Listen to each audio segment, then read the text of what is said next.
Frederick is an epic poet, rhapsode, poet critic, and the author or editor of 10 books. Mr. Glaysher studied writing with the poet Robert Hayden, edited his prose and poetry, and made Hayden a character in his epic poem, The Parliament of Poets, which he'll be reading from this evening. In 1977, Glaysher took a theater course in the interpretive reading of poetry, learning that the Greek rhapsodes would travel through ancient Greece reciting Homer. Before long, the idea of writing an epic poem became compelling, and the dream that one day he might also revive the art of the rhapsode. So we are going to hear Frederick read from his Parliament of Poets. And you can tell us more about the epic poem. To see and feel and understand our common humanity, to step back from the brink of self-destruction. If the old exclusivisms evolved into the exclusivism of the Enlightenment, from the moon together we can see universality. As a global epic tale, I'm speaking to the entire planet, not merely the Western world. Gazing from the moon, we see one Earth, Mother Earth, her embrace encircling one people, humankind. Apollo calls all the poets of the nations, ancient and modern, East and West, to assemble on the moon, to consult on the meaning of modernity.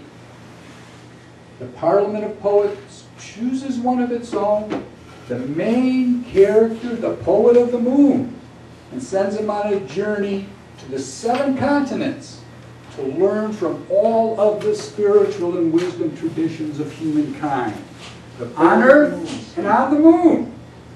A great war cry went up, drums, tom, tom, the deep bass sound of tightly stretched hide, chanting of many braves, pounding of hearts.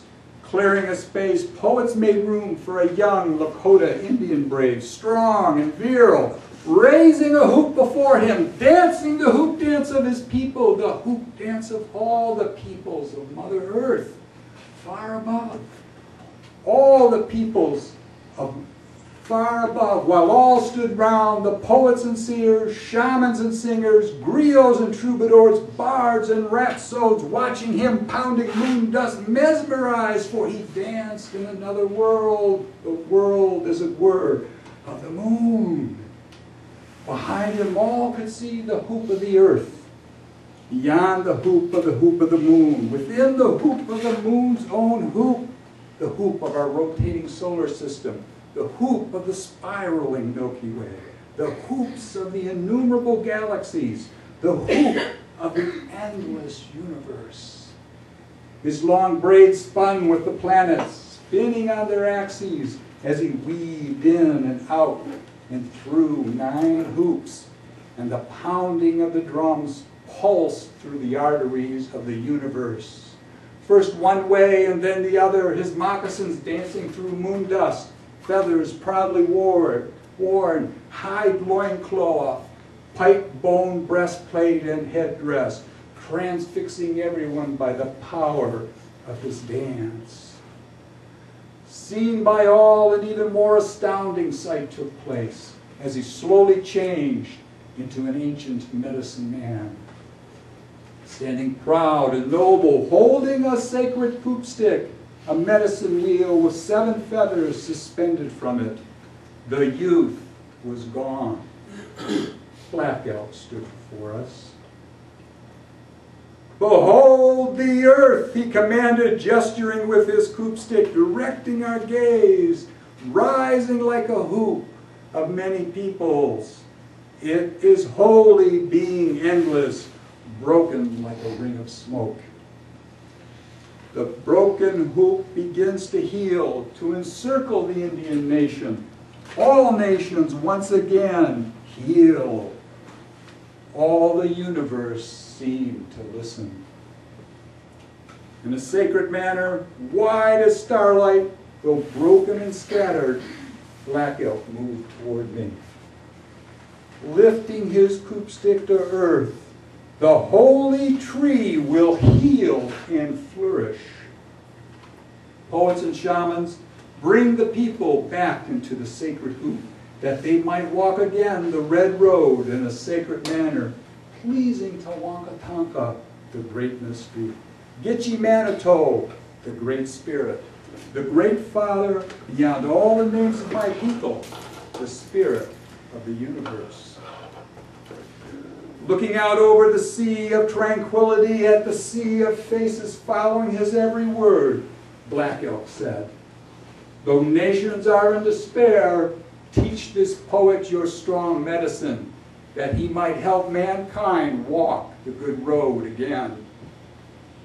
Coming down from the module, I stood before Black Elk, struggling with emotion, speechless, overcome by the vision of his words. Black Elk began chanting, raising the hoop, raising the vision of man, not white nor red, but human, before the universe, the good earth spinning in the background. And then he said, it is hard to follow the great vision in the world of darkness. Many men get lost among the shadows. Turning round to all the assembled poets on all sides, Black Elk said, we must be the pathfinders for this poet. Guide him through the forests of memory on the right path. Even I despaired for my people, thought the people's beautiful dream had died. I to whom was given so great a vision. Sometimes dreams are wiser than waking. We know the center is not dead, cannot die. The great mystery watches all his children. Help this poet tend the sacred tree, bloom again at the center of the hoop. If your medicine is strong, pour it forth.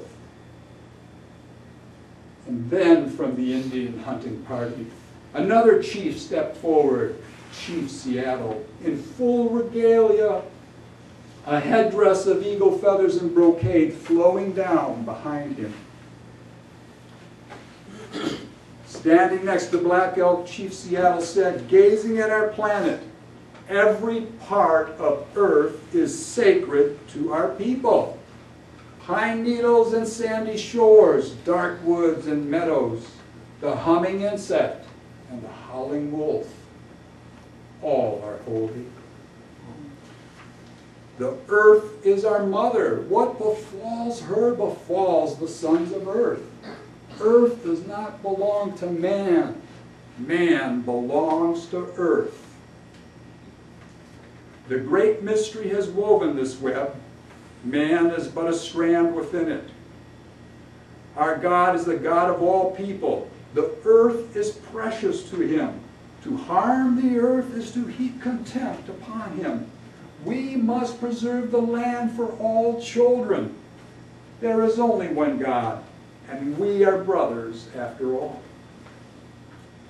Black Elk, you must teach this poet your strong medicine. Take him to the caves below, before our time, before our people cross the land in ice.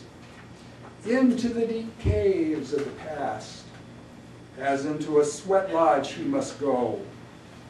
Teach him the ways of earth people, so that his tongue might chant the song that will help the world tree grow again. At last, a great circle of peace hooped the globe. With those words, the great chief passed into the hunting party, his words in the moon air leaving all pondering deeply.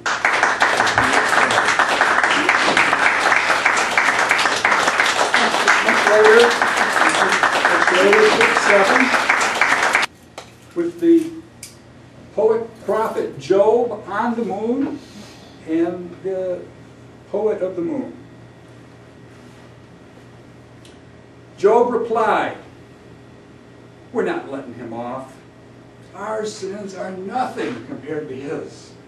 He let all those men and women, young and old, suffer and die grievously, needlessly. He's the most grievous sinner, no doubt about that. Don't even suggest the Holy One incinerated us for some reason, let alone that one. Nothing we ever did could justify that. He stood by and allowed millions to die. Didn't you teach man exclusivity, the chosen people? All that hubris set the ball rolling to the crematory? Now hold on, I'm the one lecturing here, and I'm the one who's supposed to straighten out the world. If it means I have to deal with you and the Jews, so be it, I'm not backing off. Largely ignoring me, he continued on. More like chosen to suffer and die like dogs, harassed and hounded. Everywhere we went, a scapegoat for all humanity. Adonai owes us some mercy as far as I'm concerned. Though I admit, not enough of that for his people has been forthcoming in your modern world. So much for God, but where was man?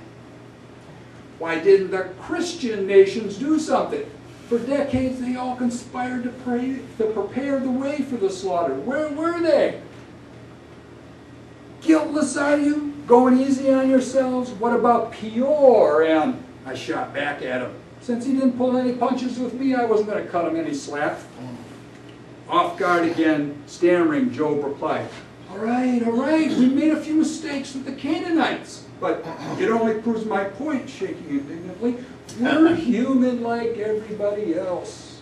Besides, God wanted us to have a promised land. I guffawed. There's no doubt about the former, but does the latter ever sound familiar, as though you're the only holy people on earth? Where in the hell was humanity when we needed to be on the receiving end? Your own hearts are black as coal in hell. So why are you still on your knees up here, begging for the mercy you think you deserve? Really mad now, Job, let me have it. Buddy, you and your generation ought to be doing a whole lot more of it, as you're going to find out if history is any indicator of collapse and ruin. As ignorant and arrogant as your leaders are, you're bound for tragedy. Like Oedipus, my companion in pain. Both eyes plucked out, blood and gore streaming down. Many entered the gas chambers with the Shema Israel on their lips, in their hearts. A lot of good it did them is the lament of millions of modern Jews, let alone Goyim.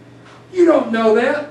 Why doesn't your age acknowledge and respect that very fact? That's an expression of your own disbelief, the death-wish decadence of modernity. Souls stood under bare barrack bulbs, praying in the dark and moaning pain of grief, right until the end, whatever it was. The crematory, a bullet in the head, or starvation until your army showed up. Well, are you sure it's Yahweh we're dealing with, and not Ahriman or Shiva? Job shrugged. Who knows? There could be some connection. Given our experience, we can't rule it out.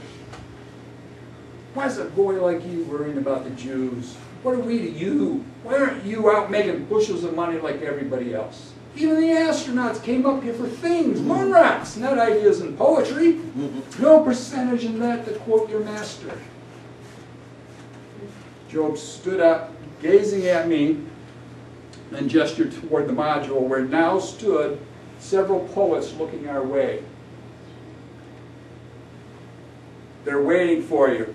Remember, you can say anything to God as long as it's in defense of His creation. But don't tempt God or take Him for granted. You can't hide your heart from the Holy One. He can use you as much as anybody else. Who do you think you are? Why shouldn't He? You serve the test as well as anybody. No one travels through the world unscathed. Where's all that radiant acquiescence now? I'm not seeing much of it after Melville. You're a hypocrite like every human being. You want to go through what I have? Consider yourself lucky, damn ingrate. Now, I'll find a way to reach humanity. Job, I don't want to go back down there. You have to. It's where you still belong. You haven't earned the right to stay amongst us. That or hide your light under a bushel. Stand self-accused and shamefaced before him. With a start and shudder, I looked at Job. Pulling myself together, not daring to say anything, I turned, brooding, and shuffled back through moon dust toward the lunar lander.